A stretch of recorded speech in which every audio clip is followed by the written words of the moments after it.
Okay. So what they are doing with ebooks is they might give you a sample chapter.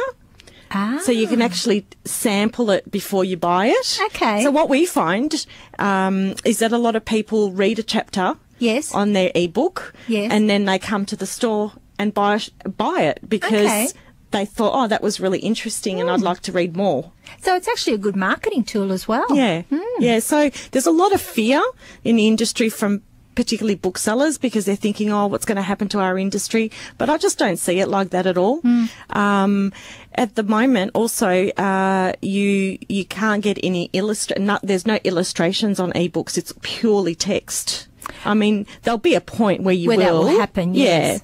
Yeah. But the technology's not there yet. But then again, why would you want illustration on an ebook anyway? It's you know, the concept of having that coffee table book is such a nice concept. Well, as you say, I think that there's probably uses for both of them. But that's very interesting, particularly with the academic side of it, because as I said, so many academic books are extremely expensive. So to be able to lease them in an e-book form is quite practical. And I particularly like the you can highlighting. Yes. And I mean, to be honest, once you've used the textbook in a unit, how many times do you refer back to it? Right. Really? And I remember, you know, really, and then trying to on-sell the book, often because you had highlighted so much in it, it really was, you know, not worthwhile. So another one along the same number two reason why they liked the ebook was pretty much along the same sort of reason, which was taking notes. In an ebook format, you can actually take notes, and it'll open up a separate page where you can literally type really comprehensive notes. Whereas in in a paper format, you're usually scribbling on the margins. That's right. Or you have notes that are, you know, not in the book. Yes, separate notes. That's right. So which you inevitably lose. Yeah, you either lose them or you can't read your writing because it was all squashed up. That's exactly right. So that was pretty much. Another one, and I loved this because I've got a really bad habit of reading books, and when I don't understand a word, I just read the sentence and make up the meaning. Yeah, you skip over it. I'm the same. Yeah, because I can't be bothered going to the dictionary. Well, not just that. I mean, it's when you can't be bothered. It's like you're in the moment of the book, and you don't want to break it and go and look it up in the dictionary and then come back again. Yeah, so you just get it from the meaning of what's, you know, the context. And in some words, that could change the whole meaning of the passage. Yeah, but with e-readers, you can actually tap the word and it will look up the word for you. Actually, you're actually turning me to like ebooks. So, after I talk to you about paper books, you'll like paper books again. We're doing both sides. This is the ebook side. Debate, it's not just one-sided. Yeah, so I love that. I love that you can just tap it and it gives you a definition. That's just perfect. A lot of people love the idea, and this was number 4 reason why they like ebooks, that you're able to, because there, you know, a lot of people are into the social networking and you know, books are social. Oh, you know, definitely. And just like movies are, people don't just do it in isolation. So they like the fact that you can tweet about them and Facebook about them while you're reading them. So yes, so you could be sort of halfway or just finished a chapter, and you might then, you know, switch over to or you could tweet a sentence from your book or something like that. So they love that ability. You always read a book and you have a particular chapter or passage that you just love. Yeah, always. So I mean, you could do that immediately. Yes, not with all ebooks. With your very basic ebooks, the ebooks are down to about like. Some of the really basic models now are down to about like $90. Well, I mean, that's actually a good point, Jackie, that you do have various forms of an ebook.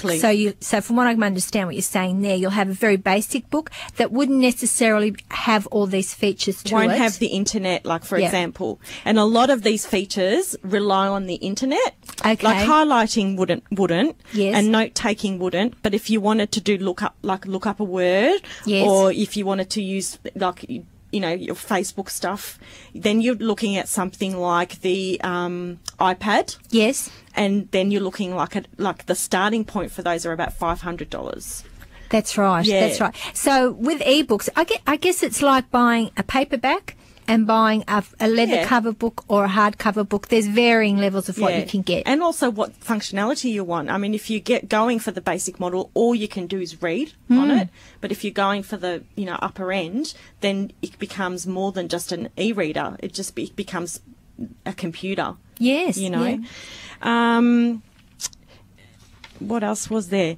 The capacity, that was a huge plus for ebooks, okay? Like I was saying to you before, you're travelling. Yes. And you don't want to be lugging around, 20 paperbacks or something like that. So, you can have hundreds of books, literally hundreds of books available to you. And the portability, so there's no weight involved.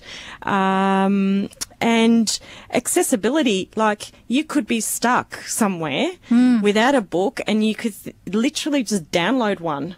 And what about availability? Say when a new book is released, and you know how often people, especially with the Stephanie Meyer series, they were literally lining up for when the next book was being released at the bookshop.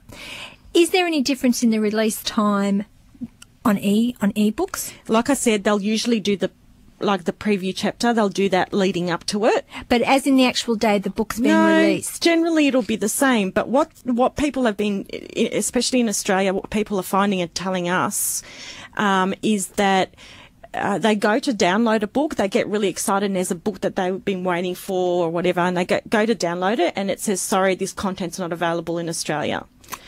So there's even though that they think they can get access to it, there's still those, because restrictions. Restrictions, because often, like movies, things are released in the US first. Oh, yes. Or in the UK first, and we'll get them a few months later. And people are thinking, I'll get an e-read and I'll be able to download it, but you can't. And that's so you very can't disappointing. actually get it earlier. Yeah. So that was it. That was the major reasons why people loved ebooks over paper books. And after the break, we'll talk about why people still love their paper books. You're listening to Book Chat with Jackie and Denise on 88.9 Win FM. That was Nickelback with Gotta Be Somebody, and we started that set off with Coldplay, Life in Technicolor 2. You're listening to Creative Corner with Denise on 88.9 Win FM, and tonight, of course, is Book Chat with Jackie, and we're talking about ebooks versus rBooks. And before that break, we were talking about the benefits of ebooks. Now we're going to talk about the benefit of rBooks, that is paper books. Yeah, real books. Yeah. So, I must say, even though I said I was inclined to like both, and I still stand by that. When I hear the reasons why people like paper books, it still kind of makes me feel, warm and fuzzy. It's kind of, they're the main reasons, really. Yeah. Number one is the feeling that you get from books, the nostalgia associated with books. Definitely. They feel good in your hands. They're more personal. What I was saying before too, when the physical process of grabbing the book and sitting down somewhere actually physically relaxes people. And also too, you're engaging in it, aren't you? Yeah. Well, and, some comments that I saw on blogs was like that you become physically attached to a copy of a book. I can't tell you the number of times I've had people come into the shop and they say, I lent my book to someone.